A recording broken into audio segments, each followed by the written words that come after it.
La democracia moderna no fracasó. Sería casi reconfortante que hubiera fracasado. Lo obsceno es que funciona exactamente como conviene a quienes nunca necesitaron gobernar a gritos. Convierte obediencia en civismo, impotencia en participación y resignación en orgullo ciudadano. Te deja votar, discutir, indignarte, elegir colores, defender siglas y romper amistades, mientras otros deciden qué intereses jamás serán tocados. No reprime del todo la revuelta, la administra. No elimina la crítica, la recicla. No necesita cadenas visibles cuando puede ofrecerte la sensación de que mandas. Ese es su genio miserable. Hacer que millones llamen libertad al elegante mecanismo que mejor garantiza su domesticación. Capítulo 1. La promesa sagrada del poder popular. La democracia moderna descubrió un truco más elegante que la censura: hacer que el hombre común se sienta soberano mientras sigue siendo administrado.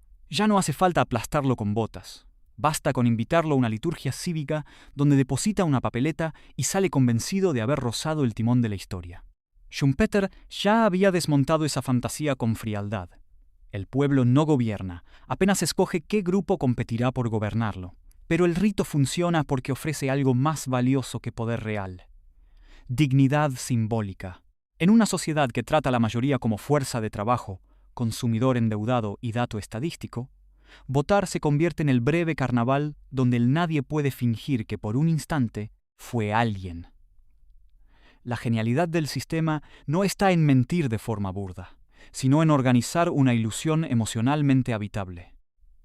Rancière entendió que la democracia incomoda precisamente cuando el demos irrumpe de verdad. Por eso el orden moderno tolera la palabra, pero administra cuidadosamente su contenido. Se permite hablar, opinar, indignarse, discutir, compartir, militar, celebrar y odiar, siempre que todo eso ocurra dentro del decorado correcto.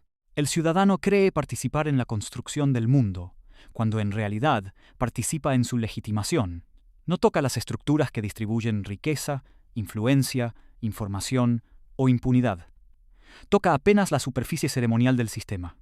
Y como esa superficie viene envuelta en himnos civiles, moral pública y orgullo ciudadano, cuestionarla parece casi una herejía contra la religión oficial de la época. Por eso la democracia moderna no vende obediencia, vende autoestima política. No le dice al individuo que obedezca. Le ofrece la sensación narcótica de que ya forma parte del mando. Ese es el negocio: transformar impotencia material en protagonismo psicológico. Mientras el ciudadano defiende con fervor su derecho a escoger administradores, otros deciden qué intereses no se tocan, qué límites no se cruzan y qué conflictos seguirán maquillados como normalidad institucional. Esto es lo que ocurre cuando la libertad se reduce al gesto de elegir dentro de una maquinaria ya diseñada por otros, no porque el pueblo sea irrelevante, sino porque su energía resulta más útil cuando se canaliza como fe cívica. Y cuando la fe sustituye al poder, la élite ya no necesita reyes. Le basta una urna. 2. El menú de la elección permitida. Después de convencer al ciudadano de que participa del poder, la democracia moderna le entrega su segundo juguete: el menú. No el poder, claro, sino su versión domesticada, higiénica y televisable. Le ofrecen partidos, candidatos, eslóganes, colores, enemigos oficiales y falsas diferencias morales y llaman a eso libertad. Pero la libertad aquí se parece más a la de un cliente en un centro comercial. Puede escoger entre vitrinas, nunca entre estructuras. Colin Crouch entendió bien esta farsa elegante. Las instituciones democráticas siguen en pie, pero el contenido popular se vacía mientras las decisiones importantes migran hacia círculos cada vez menos visibles. El ciudadano entra en la urna como elector y sale como consumidor satisfecho de una elección que no diseñó. Pierre Bourdieu ayuda a ver el truco con menos inocencia y más mala leche sociológica. El campo político no es un terreno abierto donde cualquiera irrumpe con verdad, coraje y una idea brillante. Es un espacio ya filtrado por capital simbólico, dinero, lenguaje legítimo, alianzas, apellidos, modales y permisos invisibles. Lo que parece pluralismo muchas veces no pasa de una selección previa disfrazada de apertura. Se puede disputar el tono, la estética, el relato, incluso el escándalo del momento, pero no se toca con facilidad la gramática profunda del sistema. Esto es lo que ocurre cuando la democracia promete alternativas, no porque quiera transformar el tablero, sino porque necesita que la multitud confunda variación con cambio. Y para eso Basta con multiplicar rostros mientras se protege el mecanismo. El resultado es una sociedad histérica y estéril al mismo tiempo. Se discute todo lo visible con una pasión casi religiosa, mientras lo invisible goza de una serenidad bancaria. Familias se rompen, amistades se pudren, multitudes se insultan, campañas arden y platós televisivos simulan el fin del mundo, pero al llegar al núcleo económico y administrativo del poder, la osadía suele reducirse a reformas tolerables. La élite no necesita controlar cada voto, le basta con controlar el perímetro de lo votable. Puede perder un partido, un rostro, un discurso e incluso una generación de eslóganes, siempre que las opciones reales sigan naciendo dentro de un corral bien cercado. Y cuando una sociedad celebra como libertad la posibilidad de elegir entre gestores compatibles, ¿qué otra cosa está eligiendo además de su propia domesticación? 3. El voto como ritual de legitimación. El voto es presentado como el gesto supremo de la dignidad política, casi como si la historia humana hubiera esperado siglos para culminar en ese breve movimiento de muñeca dentro de una cabina. Pero la democracia moderna convirtió ese gesto en algo más útil para el sistema que para el ciudadano. Una ceremonia periódica de legitimación. Walter Lippmann ya sabía que la opinión pública no nace pura, soberana y bien informada. Se fabrica, se organiza, se orienta y se simplifica para que masas agotadas puedan reaccionar sin comprender demasiado. El voto aparece entonces como el momento heroico de una voluntad popular que rara vez fue formada en libertad. La gente no elige desde un vacío limpio, sino desde un paisaje mental saturado por narrativas ajenas, reflejos inducidos y miedos previamente cultivados. Guy Debord habría sonreído con desprecio ante la obscena teatralidad de las elecciones contemporáneas. Todo está diseñado para que el ciudadano sienta que presencia el drama decisivo de su tiempo, cuando muchas veces solo asiste a una puesta en escena donde la participación se vuelve imagen y la convicción se vuelve espectáculo. Debates, encuestas, shingles, escándalos, símbolos, lágrimas estratégicas, indignaciones coreografiadas. La política moderna aprendió a parecer intensa precisamente para ocultar lo poco que a veces cambia en lo esencial. El elector no se siente parte de una administración del consenso, sino de una batalla épica entre el bien y el mal. Eso lo mantiene excitado, dividido y fiel. El espectáculo político no busca informar. Busca capturar emocionalmente a una población para que llame decisión a su adhesión condicionada. Por eso, el voto no debe entenderse solo como mecanismo de elección, sino como acto litúrgico de sumisión elegante. El sistema no necesita que todos crean en los mismos candidatos. Necesita algo más profundo, que crean en la santidad del procedimiento, que sigan pensando que introducir un papel, tocar una pantalla o repetir un gesto electoral equivale a ejercer poder real sobre las fuerzas que organizan su existencia. Esto es lo que ocurre cuando el rito importa más que su eficacia, no porque la democracia haya fracasado en representar, sino porque descubrió que representar puede ser mucho más rentable que transformar. Cada elección renueva no solo cargos, sino también la confianza básica en el tablero. Y cuando el tablero logra que sus piezas celebren el privilegio de moverse dentro de él, ¿para qué iba la élite a renunciar a una liturgia tan rentable? 4. ¿Por qué las élites prefieren democracia a dictadura? La dictadura es torpe, cobra caro, desgasta rápido y deja demasiada sangre visible sobre el suelo.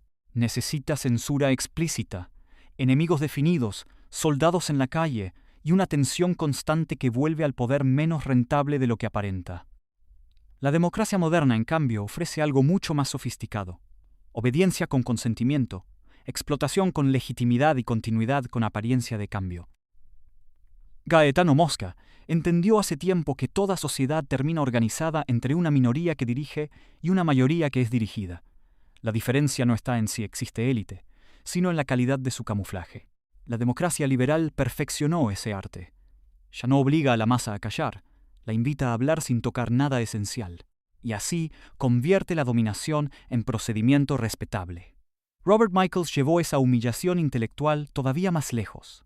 Su ley de hierro de la oligarquía no dice simplemente que el poder se concentra, sino que incluso las organizaciones nacidas para representar al pueblo acaban formando su propia casta administrativa. Partidos, sindicatos, movimientos, frentes morales, plataformas ciudadanas, todos terminan generando especialistas del mando, guardianes del aparato y profesionales de la representación. El lenguaje cambia, la liturgia cambia, el color del cartel cambia, pero la mecánica interna conserva una fidelidad casi religiosa a la concentración.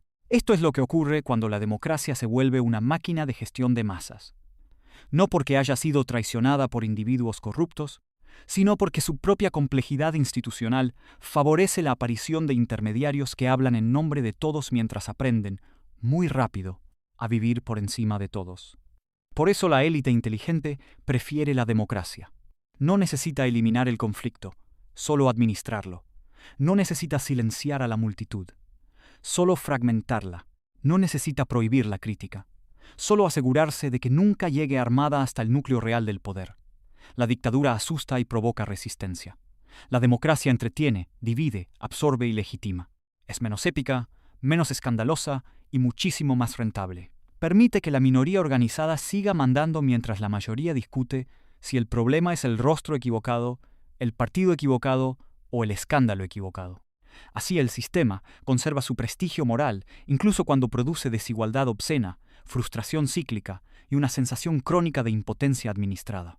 Y cuando una forma de gobierno logra que los gobernados agradezcan el mecanismo que los contiene, ¿qué élite estúpida cambiaría un negocio tan perfecto por la brutalidad anticuada de un tirano sin marketing?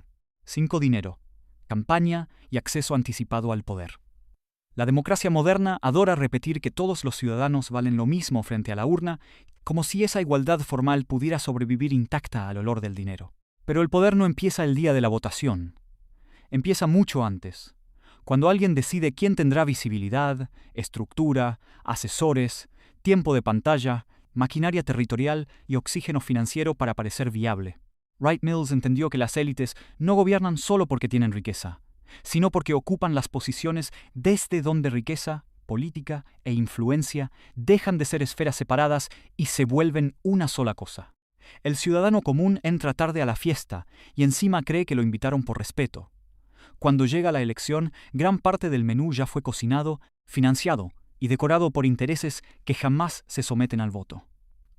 Wolfgang Streeck ayuda a destrozar la coartada con menos ingenuidad liberal y más mala noticia. El capitalismo tolera la democracia, mientras la democracia no interfiera demasiado con la rentabilidad. Cuando el sufragio amenaza beneficios, el capital no debate, corrige. Lo hace mediante deuda, disciplina fiscal, chantaje inversor, fuga, presión empresarial, lobby tecnocrático y esa vieja costumbre de llamar irresponsable a cualquier intento serio de tocar privilegios blindados. Así, muchas campañas prometen redistribución, justicia o ruptura, pero una vez en el poder descubren que gobiernan dentro de una habitación llena de alarmas conectadas al dinero. Esto es lo que ocurre cuando la política necesita recursos que solo los grandes actores pueden entregar, no porque la democracia haya sido secuestrada desde fuera, sino porque aprendió a financiar su ritual con el combustible de quienes más ganan evitando sus consecuencias. Por eso el financiamiento político no es un detalle sucio en un sistema por lo demás noble, es una de sus llaves maestras. Quien paga antes, condiciona antes. Quien sostiene la maquinaria entra primero al cuarto donde se redactan las renuncias futuras del gobernante. Luego llega la campaña con su estética de epopeya popular, abrazos sudados, himnos baratos y promesas de redención colectiva. Pero por debajo de ese teatro, la aritmética ya hizo su trabajo. La democracia sigue proclamando igualdad mientras acepta, con una serenidad casi pornográfica, que algunos actores compren cercanía estructural con el poder y otros apenas compren esperanza. Y cuando el acceso real al mando empieza mucho antes de que el pueblo toque la boleta, todavía vamos a fingir que la competencia electoral es una carrera limpia y no una subasta con público sentimental. 6. Lobby. Medios y consenso fabricado.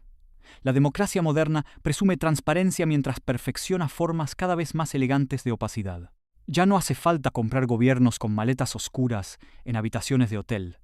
Basta con financiar expertos, informes, fundaciones, campañas, consultorías, observatorios, columnistas, y ese ecosistema respetable donde el interés privado aprende a hablar con voz pública. Chomsky lleva décadas señalando que la propaganda en sociedades formalmente libres no opera como censura grosera, sino como selección disciplinada de lo pensable. No se trata de impedir toda crítica, sino de encuadrarla, dosificarla y mantenerla lejos de las preguntas que tocan la estructura. Así, el ciudadano cree vivir entre información plural, cuando muchas veces solo circula dentro de un corredor narrativo cuidadosamente ventilado. Gramsci sirve aquí como una navaja mejor afilada que cualquier moralismo fácil. El poder duradero no descansa solo en coerción, sino en hegemonía. La capacidad de convertir intereses particulares en sentido común colectivo. La élite no domina simplemente porque posee dinero o cargos. Domina porque logra que su visión del mundo parezca la única razonable, madura o responsable. Lo demás será infantil, radical, inviable, populista, extremista o peligroso para la estabilidad. Esto es lo que ocurre cuando la democracia deja de ser un campo de disputa real y se vuelve una fábrica de consenso con estética pluralista, no porque falten voces disidentes, sino porque casi todas terminan hablando dentro de una gramática diseñada por los mismos que nunca arriesgan nada cuando las políticas fracasan. Por eso el lobby moderno no debe imaginarse como un señor gordo susurrando favores en un pasillo parlamentario. Aunque a veces también sea eso. Es algo más sofisticado y más obsceno. Una red continua de influencia que moldea qué reformas son serias, qué temas merecen prioridad, qué crisis exigen prudencia y qué intereses quedan protegidos bajo el nombre de normalidad institucional. Los medios amplifican, los expertos legitiman, los políticos traducen y la ciudadanía consume el resultado como si hubiese surgido naturalmente del debate democrático. Y cuando una minoría consigue diseñar no solo decisiones, sino también el lenguaje mismo con que serán interpretadas, ¿qué queda de la famosa soberanía popular, además de su caricatura televisada? 7. El ciudadano cansado, distraído y endeudado. La democracia moderna no necesita ciudadanos lúcidos, necesita ciudadanos funcionales. Gente suficientemente agotada para no investigar demasiado, suficientemente distraída para reaccionar por reflejo, y suficientemente endeudada para confundir supervivencia con libertad. Byung-Chul Han describe muy bien esta mutación miserable. El sujeto contemporáneo ya no vive principalmente bajo la disciplina visible del viejo poder, sino bajo una lógica de rendimiento que lo empuja a explotarse a sí mismo con entusiasmo. Llega roto a casa, abre la pantalla, opina con rabia prefabricada, comparte alguna indignación lista para consumo y siente que participó, pero no pensó, descargó, no deliberó, reaccionó, no intervino en la estructura, ventiló su impotencia dentro de ella. El sistema adora ese tipo de catarsis estéril. Erich Fromm entendió algo aún más humillante. Muchas personas no huyen del autoritarismo por amor a la libertad, sino que huyen de la libertad por miedo a su peso. La libertad real exige responsabilidad, juicio, conflicto, soledad y una madurez interior que pocas sociedades de consumo se esfuerzan en cultivar. Es más cómodo recibir paquetes ideológicos listos, consignas de identidad, enemigos de bolsillo y pertenencias instantáneas. Esto es lo que ocurre cuando la democracia produce individuos formalmente libres pero psicológicamente dependientes, no porque alguien les haya quitado la capacidad de pensar, sino porque todo en su entorno fue organizado para volver más placentera la obediencia emocional que el esfuerzo de la autonomía. Una población así no necesita cadenas visibles, le basta el alivio de sentirse guiada. Por eso el ciudadano ideal para la democracia rentable no es el tiranizado clásico, sino el exhausto administrable. Trabaja demasiado, comprende poco, sospecha de casi todo y aún así sigue creyendo en los rituales mínimos que le permiten sentir que no perdió del todo la dignidad. Vota cansado, discute cansado, consume noticias cansado, se enfurece cansado. Y esa fatiga permanente se convierte en una forma exquisita de gobierno, porque quien apenas tiene energía para sobrevivir, rara vez la tendrá para mapear las arquitecturas invisibles del poder. El sistema no necesita que ame a sus gobernantes. Le basta con que llegue demasiado roto como para desmontar el juego. Y cuando la extenuación colectiva produce más obediencia que el miedo, no estamos ante una forma de dominación mucho más inteligente que la vieja opresión de uniforme. 8. La clase media como escudo del sistema. La clase media adora imaginarse como víctima del sistema cuando conviene y como socia moral del sistema cuando le halaga. Vive asustada de caer, obsesionada con distinguirse y profundamente comprometida con la estabilidad de un juego que también la exprime. Bourdieu ayuda a diseccionar esta neurosis con precisión cruel. Gran parte de la vida social gira en torno a la reproducción de posiciones, gustos, códigos y pequeñas superioridades que permiten a uno sentirse mejores, sin necesidad de tocar el poder real. La clase media no controla el banco, el gran medio ni la estructura fiscal, pero protege con fervor el universo simbólico que le permite creer que está más cerca de los de arriba que de los de abajo. Y esa fantasía vale oro político. Christopher Lasch añade el componente más desagradable, Una cultura narcisista, resentida y moralmente teatral, donde la ansiedad social se recicla en superioridad performativa. La clase media contemporánea se indigna con facilidad, se siente virtuosa con rapidez y confunde opinión intensa con posición histórica. Puede criticar abusos, corrupción, privilegios y obscenidades del sistema, pero suele hacerlo sin tocar las bases que sostienen su frágil autoestima material. Quiere justicia, sí, pero sin demasiado desorden. Quiere reformas, pero sin poner en riesgo sus símbolos de mérito. Quiere cambio, pero preferiblemente sin rozar la jerarquía que la tranquiliza. Esto es lo que ocurre cuando un grupo social vive aterrorizado por el descenso y convierte ese miedo en defensa emocional del tablero. No protege la democracia, protege su lugar imaginario dentro de ella. Por eso la clase media funciona como uno de los grandes seguros afectivos de la democracia oligárquica. No porque mande de verdad, sino porque traduce el orden en virtud y la obediencia en sensatez. Cada vez que ridiculiza cualquier ruptura profunda como locura, inmadurez o amenaza al país normal, está haciendo trabajo ideológico gratuito para quienes ni siquiera la consideran parte del banquete. Se vuelve policía simbólica del sentido común, guardiana de la moderación y sacerdotisa cansada de un equilibrio que casi siempre beneficia a otros. Mientras tanto, la élite observa con gratitud silenciosa. Nada más útil que un sector social suficientemente frustrado para quejarse y suficientemente asustado para obedecer. Y cuando quienes más temen caer se convierten en defensores del edificio que los precariza, ¿quién necesita ya censores cuando tiene creyentes tan disciplinados? 9. Cuando la revuelta se convierte en combustible del juego. La democracia moderna aprendió algo que las viejas tiranías nunca entendieron del todo. Reprimir toda disidencia es torpe. Absorberla es mucho más rentable. Guy Debord vio con claridad que el espectáculo no solo vende imágenes, también metaboliza la negación. La rebeldía deja de ser una amenaza cuando puede convertirse en estética, consigna, mercancía, identidad portátil y contenido circulable. El sistema ya no teme tanto al descontento, teme más bien al descontento que no puede traducir. Por eso tolera marchas, hashtags, escándalos, tribunas, denuncias, sátiras e indignaciones en serie, siempre que todo ese ruido siga orbitando dentro del mercado emocional que transforma el conflicto en flujo. La protesta continúa existiendo, sí, pero cada vez más como escena visible que como ruptura capaz de desorganizar la rentabilidad del orden. Sheldon Walling ayuda a nombrar esa obscenidad con una frialdad casi insultante. En una democracia administrada, el ciudadano conserva gestos de participación, mientras los centros efectivos de poder permanecen extraordinariamente blindados. Se protesta, se vota, se firma, se comenta, se acusa, se dramatiza, y sin embargo, la estructura aprende a convivir con todo eso como una empresa convive con reclamaciones de clientes irritados. Esto es lo que ocurre cuando el sistema deja de temer la crítica porque ha descubierto cómo convertirla en parte de su propia normalidad. No porque la disidencia sea falsa, sino porque muchas veces llega encapsulada en formatos previsibles, ritmos previsibles y desenlaces previsibles. La revuelta se vuelve una válvula, el escándalo, un relevo, la denuncia, una rotación más dentro del teatro de legitimación. Por eso, tantas explosiones políticas contemporáneas terminan dejando una extraña sensación de vacío. Parecen incendios históricos, pero con demasiada frecuencia solo recalientan el mecanismo que fingían desafiar. El sistema cae en desgracia cada semana, y sin embargo, sigue cobrando peaje moral por ser el único marco aceptable para canalizar la indignación. La élite no necesita desactivar toda rabia.